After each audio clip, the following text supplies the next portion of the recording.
अस्सलामुअलैकुम, मैं हूं यासिर पीरजादा। आप देख रहे हैं मेट्रो 7 पाकिस्तान। आइए चलते हैं खबरों की जानिब। CEO water board engineer Syed Salahuddin Ahmed की हदायत पर एंटी थेफ्ट सेल और एचटीएम डिवीजन की मुश्तरका कार्रवाई।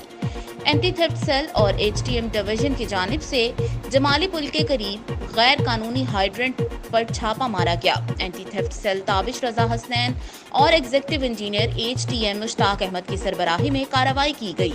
तर्जुमान वाटर बोर्ड के मुताबिक कार्रवाई के दौरान 2 टैंकर्स TUA 615 और JT 3699 गैर कानूनी हाइड्रेंट से पानी भरते हुए पकड़कर साइड सुपर हाईवे थाने में पुलिस की तहवील में दे दिए।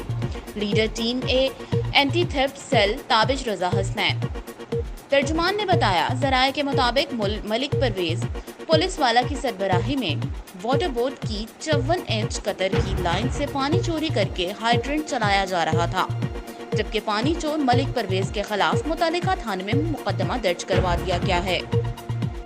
अस्सलाम वालेकुम। 22 जून सुबह जुमेरात का दिन है और इस वक्त अल्हम्दुलिल्लाह मैं जो है सबा हाइड्रेंट से आगे जो गैर कानूनी टैंकर के जरिए से पानी अवाम उन्नास को ही बेचा जा रहा था, उसके हवाले से अल्हम्दुलिल्लाह भी ऑपरेशन सक्सेसफुल कर दिया गया है।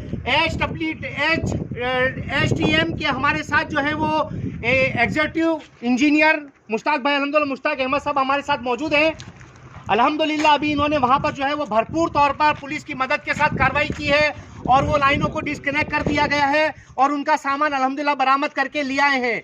अल्हम्दुलिल्लाह गोधरा अमन पैनल के हसन कुड़कुड़ साहब भी हमारे साथ मौजूद हैं और इंशाल्लाह इस लाइन के ऊपर जितने भी गैर कानूनी कनेक्शन गए हुए हैं वो सारे मुंतका कर दिए जाएंगे, उनके तमाम कनेक्शन काट दिए जाएंगे। अल्हम्दुलिल्लाह वर्क शुरू कर दिया गया है और इसका नतीजा हमारे सामने बहुत जल्द आ जाएगा कि ये 50, 60, 70 टैंकर जो रोज़ाना की बुनियाद पर भरे जाते थे, इस लाइन के कटने के बाद अल्हम्दुलिल्लाह ये पानी अवाम उन्नास तक इंशाल्लाह पहुंच जाएगा। International human rights Karachi division सदर यूनुस अमीन, जज़ाकल्लाह वस्सलाम। टीम अल्हम्दुलिल्लाह मौजूद है और साइड सुपर हाईवे थाने पर अल्हम्दुलिल्लाह इस वक्त हम लोग मौजूद हैं और रात के करीबन 3 बज चुके हैं। उम्दा में पकाएं और जी भर के खाएं।